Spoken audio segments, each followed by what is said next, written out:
አንድ ጥያቄ ልጠይቃችሁ። በየቀኑ የምናየው ግን ችላ የምንለው በጸጥታ ሰውነታችንን እየበላ ያለ ጠላት ቢኖር ምን ታደርጋላችሁ? ብዙዎቻችን እኔ ጤነኛ ነኝ፣ ምንም አይሰማኝም እንላለን። ነገር ግን ልብ በሉ፣ ይህ በሽታ ድምፅ አልባው ገዳይ ወይም ሳይለንት ኪለር እየተባለ ይጠራል። ለምን እንደሆነ ታውቃላችሁ? ምክንያቱም አብዛኛውን ጊዜ እስከ መጨረሻው ሰዓት ድረስ ምንም አይነት የህመም ስሜት አይሰጠንም። እያወራው ያለሁት ስለ ከፍተኛ የደም ኮሌስትሮል ነው። ዛሬ ግን ይህን ዝምታ እንሰብራለን።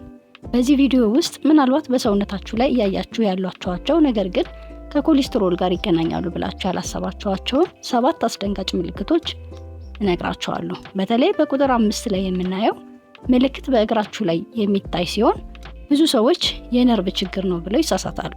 ከምልክቶቹ በተጨማሪ ኮሌስትሮልን በተፈጥሯዊ መንገድ እንዴት ማስተካከል እንደምንችል ሳይንሳዊ መፍትሄዎቹን ይዤላችሁ መጥቻለሁ። ጤናችሁን መታደግ ከፈለጋችሁ ይህን ቪዲዮ እስከ መጨረሻው ተከታተሉ። ወደ ጉዳዩ እንግባ። እንኳን ወደ ቻናላችን በሰላም መጣችሁ። ይህ ሪች ሄልዝ ቲፕስ ነው። እኔ ራሂል እባላለሁ። አዲስ ከሆናችሁ ሰብስክራይብ በማድረግ ቤተሰብ ይሁኑ። እስቲ መጀመሪያ አንድ ነገር እናጥራ። ኮሌስትሮል መጥፎ ነው ወይ?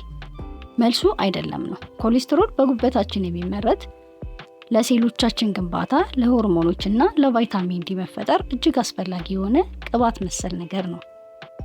ችግሩ የሚፈጠረው መጠኑ ሲበዛ ነው። 2 ዋና ዋና የኮሌስትሮል አይነቶች አሉ። አንደኛው ኤልዲኤል ወይም ሎው ዴንሲቲ ሊፖፕሮቲን መጥፎ ኮሌስትሮል የምንለው ሲሆን ይህ ደግሞ በደም ቧንቧዎቻችን ግድግዳ ላይ በመጠራቀም የደም ዝውውራችንን ይዘጋል። ሁለተኛው ደግሞ ኤችዲኤል ወይም ሃይ ዴንሲቲ ሊፖፕሮቲን ጥሩ ኮሌስትሮል ሲሆን ይህ ደግሞ መጥፎውን ኮሌስትሮል ጠርጎ ወደ ጉበት በመውሰድ ከሰውነታችን እንዲወገድ ያደርጋል። ጦርነቱ ያለው እዚህ ጋር ነው። መጥፎ ሲበዛና ጥሩ ሲያንስ ህይወታችን አደጋ ላይ ይወድቃል።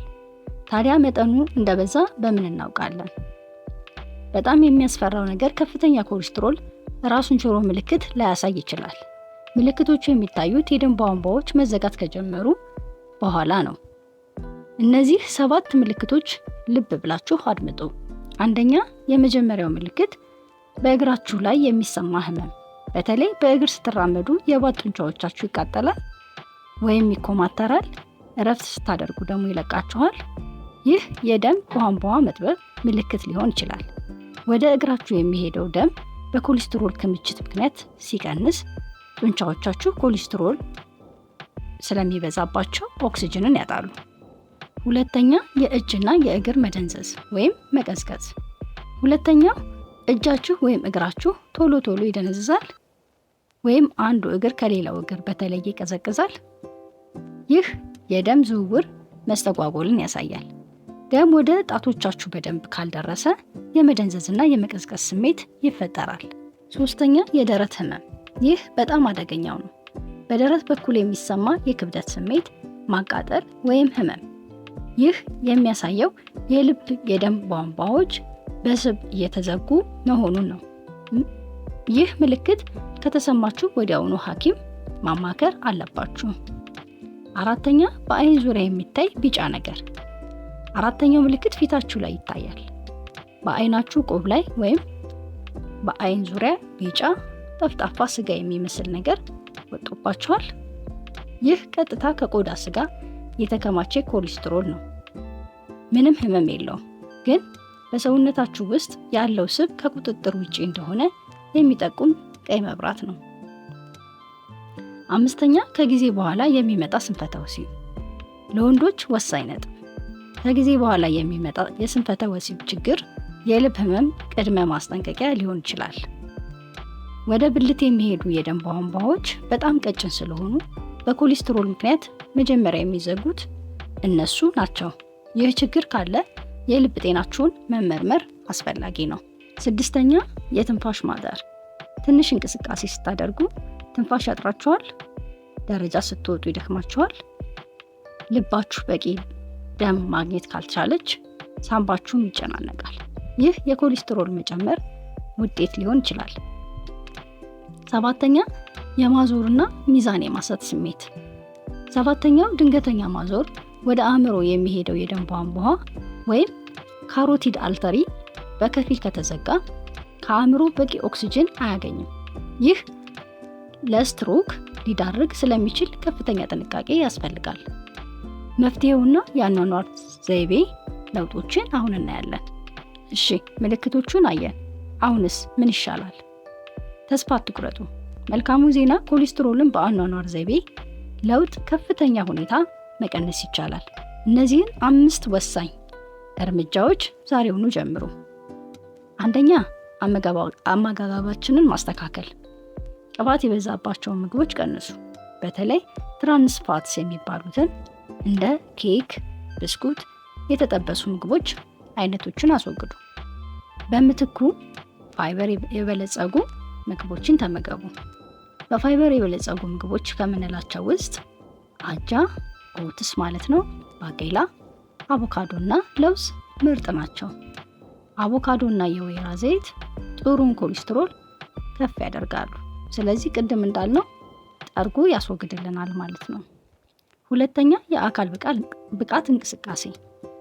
በቀን 30 ደቂቃ በሳምንት 5 ቀን ፈጠን ያለ እግር ጉዞ ማድረግ ብቻ ተአምር ይሰራል። እንቅስቃሴ ጥሩን ኮሌስትሮል ኤችዲኤልን ከፍ ያደርጋል፣ መጥፎውን ደግሞ ያቃጥላል። ጂም መግባት ግዴታ አይደለም። ቤት ውስጥ ወይም ሰፈር ውስጥ መንቀሳቀስ በቂ ነው።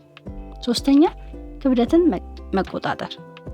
ከልክ ያለፈ ውፍረት ለኮሌስትሮል መጨመር ዋና ምክንያት ነው። የሰውነት ክብደታችሁን በ5% መቀነስ እንኳ በኮሌስትሮል መጠን ላይ ትልቅ ለውጥ ያመጣል። በአራተኛ ደረጃ የምናየው ሲጋራ ማቆምና አልኮል መቀነስን ነው። ሲጋራ ማጨስ የደም ቧንቧ ግድግዳዎችን ይጎዳል። ይህም ኮሌስትሮል በቀላሉ እንዲጠራቀም ያደርጋል። ሲጋራን ማቆም በ20 ደቂቃ ውስጥ የደም ግፊትን ማስተካከል እንዲጀምር ይረዳዋል። አልኮልም እንዲሁ በመጠኑ ካልሆነ ጉበትን ይጎዳል፣ ኮሌስትሮልን ያዛባል። በአምስተኛ ደረጃ የተቀመጠው ጭንቀትን መቀነስ። ስትጨነቁ ሰውነታችሁ ኮርቲዞል ያመነጫል። ይህ ደግሞ ጉበት ብዙ ኮሌስትሮል እንዲያመርት ያደርገዋል። በቂ እንቅልፍ መተኛት እና ዘና ማለት ለልብ ጤና ወሳኝ ነገሮች ናቸው። ውድ ተመልካቾቼ፣ ጤና ሀብት ነው። ዛሬ ያየናቸው ምልክቶች ሰውነታችን የሚሰጠን የማንቂያ ደውሎች ናቸው። እነዚህ ምልክቶችን ከታዩባችሁ እባካችሁ በግምት ከመኖር የሕክምና ምርመራ ያድርጉ። ሐኪሞን ያማክሩ። የደም ምርመራ ማድረግ በጣም ቀላልና እርካሽ ነው። ውጤቱን አውቆ መፍትሄ መፈለግ ሕይወትን ይታደጋል። ከዚህ ቪዲዮ አዲስ ነገር እንዳገኛችሁ ተስፋ አደርጋለሁ። የትኛው ምልክት አስገረማችሁ? ወይም ኮሌስትሮልን ለመቀነስ የሞከራችሁት ዘዴ ካለ ኮሜንት ላይ ጻፉልን፣ እንማማርበታለን። ይህ መረጃ ለሌሎችም እንዲደርስ ቪዲዮን ላይክ እና ሼር ማድረግ አትርሱ። ለቻናሉ አዲስ ከሆናችሁ ሰብስክራይብ በማድረግ የደወል ምልክቷን ተጫኑ። ጤና ይስጥልኝ። በሚቀጥለው ቪዲዮ እንገናኝ። ቸር እንሰንብት።